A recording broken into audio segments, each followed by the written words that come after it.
Times now Bharat में आप सभी का बहुत बहुत स्वागत है और मैं हूं आपके साथ वैभव भोला।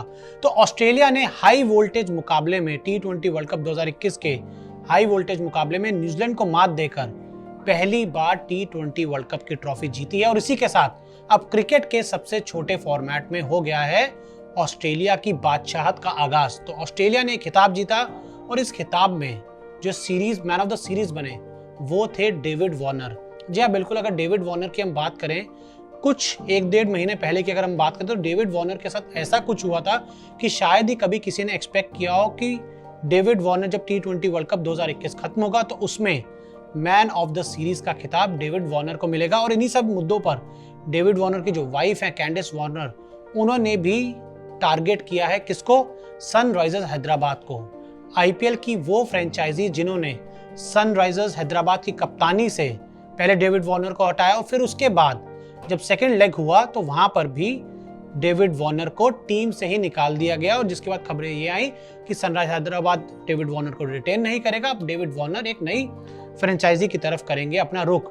तो ये तो कैंडिस वार्नर का एक हम कह सकते हैं उन्होंने सनराइजर्स हैदराबाद को टारगेट किया। लेकिन डेविड वार्नर ने, अगर हम बात करें डेविड वार्नर के थोड़े आंकड़ों की अगर हम बात करें तो जो आईपीएल में 8 मुकाबले खेले थे 2021 में, वहां 195 रन बनाए थे 24.37 की औसत से। और 2019 आईपीएल के बाद ये डेविड वार्नर का अब तक का सबसे खराब प्रदर्शन था आईपीएल में, लेकिन उसको उन्होंने ओवरटर्न किया इस T20 वर्ल्ड कप में, जहां उन्होंने 7 मैचों में 289 रन बनाए और 48 से ज्यादा का उनका औसत रहा। अगर हम बात करें डेविड वार्नर के T20 करियर की तो उसमें उन्होंने 88 मैचेस खेले हैं जहां पे 2500 से ज्यादा रन बनाए और औसत 32.74 का रहा है।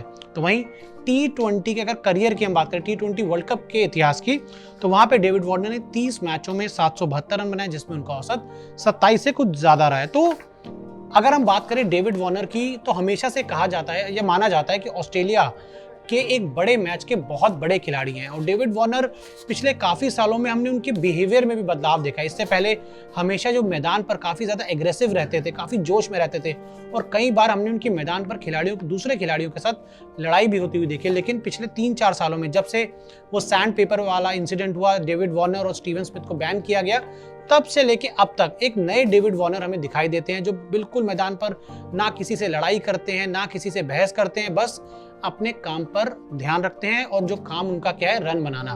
देखिए ऑस्ट्रेलिया 14 साल तक ये कभी भी T20 वर्ल्ड कप नहीं जीत पाई। तो मैंने कहा जरा थोड़ा सा रिसर्च करते कि ऐसा क्या था, ऑस्ट्रेलिया कभी भी T20 वर्ल्ड कप नहीं जीत पाई तो इस साल ऐसा क्या हुआ। इस सवाल का जवाब सिर्फ एक नाम है और वो नाम है डेविड वार्नर। क्योंकि डेविड वार्नर ने जब से T20 वर्ल्ड कप में खेल रहे हैं वो तब से लेके अब तक ये उनका वर्ल्ड कप ऐसा था जिसमें उन्होंने सबसे ज्यादा रन बनाए। क्योंकि इससे पहले जो मेरे पास स्टैट्स हैं डेविड वार्नर के, उसमें ये दिखाते हैं कि डेविड वार्नर हमेशा उनका जो बल्ला था वो खामोश ही रहा और जिस वजह से कभी भी ऑस्ट्रेलिया ये खिताब नहीं जीत पाई थी। साल 2009 में जब डेविड वार्नर ने 2 मैचेस खेले वहां उन्होंने 63 रन बनाए 31.50 की औसत से। साल 2010 में 7 मुकाबले खेले 150 रन बनाए 21.42 की औसत से। साल 2012 में 6 मैचेस खेले जहां उन्होंने 131 रन बनाए 26.20 की औसत से। साल 2014 में 4 मैचेस में 91 रन, औसत लगभग 23 का। साल 2016 जो आखिरी बार T20 वर्ल्ड कप खेला गया था तो वहां पर 4 मैचेस में डेविड वार्नर ने 38 रन बनाए थे 9.50 की औसत से। तो वहीं इस साल जो उनका औसत है वो एकदम छलांग मारकर 48 को क्रॉस कर चुका। तो ये एक बहुत बड़ा रीजन रहा कि डेविड वार्नर वो जिस फॉर्म में आते हैं। और कहा भी जाता है कि अगर आप इतने बड़े खिलाड़ी को कोई चोट पहुंचाए या कोई अपमान कर दे तो वो जो खिलाड़ी होता है उस अपमान का बदला हमेशा क्रिकेट के मैदान पर लेता है। और हमने देखा कि जो शुरुआत थी वो बहुत ज्यादा अच्छी नहीं रही थी इस T20 वर्ल्ड कप में भी, लेकिन जैसे जैसे बड़े मैचेस आते गए जहां आपको बड़ी जीत दर्ज करनी थी, जहां आपको बड़े अंतर से जीत दर्ज करनी थी, तो वहां पर राइट टाइम पर डेविड वार्नर ने पिक किया। श्रीलंका के खिलाफ तो उन्होंने रन बनाए थे, उसके बाद वेस्ट इंडीज के खिलाफ एक धमाकेदार पारी खेली, पाकिस्तान के खिलाफ यूटिलिटी 49 रन बनाए। और जब T20 वर्ल्ड कप के फाइनल में सबसे ज्यादा जरूरत थी ऑस्ट्रेलिया को, क्योंकि एरन फिंच की हम बात करें, एरन फिंच कप्तान है लेकिन बहुत ज्यादा रन उनके बल्ले से हमने देखने को नहीं मिले और स्विंग के खिलाफ हमेशा वो स्ट्रगल करते, तो डेविड वार्नर का रोल बहुत इंपॉर्टेंट था और उस रोल को बखूबी निभाया और ऑस्ट्रेलिया को चैंपियन डेविड वार्नर ने ही बनाया। तो डेविड वार्नर ने अपने दमदार बल्लेबाजी से ऑस्ट्रेलिया को चैंपियन बना दिया है। ऑस्ट्रेलिया पहली बार चैंपियन बना। अब यहाँ से जो स्टेक्स हैं आईपीएल 2022 में जो एक मेगा ऑक्शन होने वाला है, उसके लिए अब हर फ्रेंचाइजी डेविड वार्नर को अपनी टीम में जरूर रखना चाहिए, क्योंकि फिलहाल इस समय डेविड वार्नर 35 साल के और अगले 2-3 साल वो आसानी से क्रिकेट खेल सकते हैं। अगर उनकी हम फिटनेस को देखें, देखिए सनराइजर हैदराबाद को उनको रिटेन ना करने का शायद एक मन बनाया था जो डेविड वार्नर ने कहा भी, और मुझे मेरे हिसाब से डेविड वार्नर को भी एक नई टीम ढूंढनी चाहिए।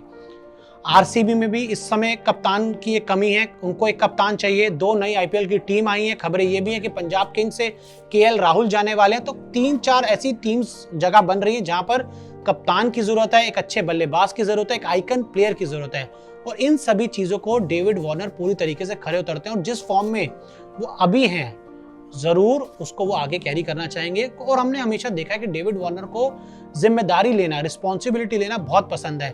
साल 2016 में उन्हीं की कप्तानी में सनराइजर हैदराबाद ने आईपीएल का खिताब जीता था। तो David Warner star of the T20 world cup 2021 man of the series बने। और अब ये देखने वाली बात होगी कि आईपीएल में क्या उनको अब तक की सबसे बड़ी बोली जिसका हम इंतजार कर रहे हैं 17 करोड़, क्या वो डेविड वार्नर को मिलेगी या नहीं। तो क्रिकेट और खेल से जुड़ी तमाम खबरों के लिए आप देखते रहिए टाइम्स नाउ नवभारत।